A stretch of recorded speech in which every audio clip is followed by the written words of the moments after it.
Hi, this is Nicholas Yock, a registered migration agent from Pathway to Oz.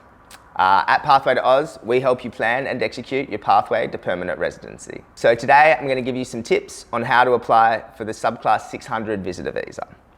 Alright, so this isn't about applying for the e-visitor or the visa waiver visitor visa. Those visas are really simple to apply for. If you're fortunate enough to have a passport from a country which can apply for these visas, go for that. This video is specifically about the Subclass 600 visitor visa tourist stream. Look guys, please note the information provided today is general in nature.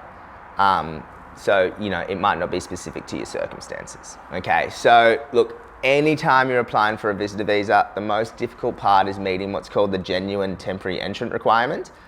So the genuine temporary entrant requirement basically requires you to show to immigration, look, I'm coming to Australia genuinely as a visitor, and then I intend to leave Australia.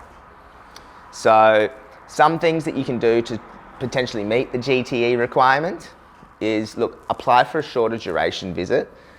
So you can apply for a visitor visa for up to 12 months. But if you apply for 12 months, immigration is going to, what are you going to do in Australia for 12 months? Are you genuinely a visitor? It raises questions. So I think generally speaking, the shorter the duration, the better. Now guys, I really also want you to provide a genuine reason to come to Australia, and then most importantly, a genuine reason to return to your home country. So the case officer will want to believe you've got sufficient evidence or sufficient documents or sufficient reason to go back to your home country after you've come to Australia. So in order to do this, you can show things like, that you've got sufficient finances to support yourself in Australia. Have you got family remaining in your home country? Are your kids going to school? Are you currently employed in your home country? Can you get a letter from your employer? Can you provide pay slips? Can you provide evidence of property ownership, business ownership, car ownership? Do you have any future events coming up? A wedding, a graduation, or something like that you must attend in your home country. So giving immigration a lot of these documents could be helpful. All right, guys, and look, I think it's also really important to give immigration kind of like a bit of an itinerary of what you plan to do.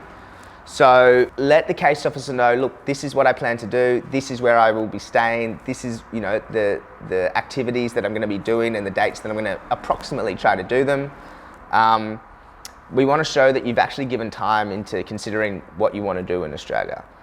So also look to obtain letters of support from Australian citizens or permanent residents, maybe that you'll be staying with.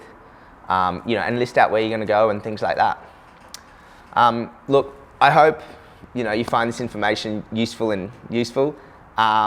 Sometimes it might be a bit overkill to give all these documents, but it certainly can't help. Look, if you do want to discuss your situation, I would recommend booking in for a consultation with a registered migration agent. Thank you.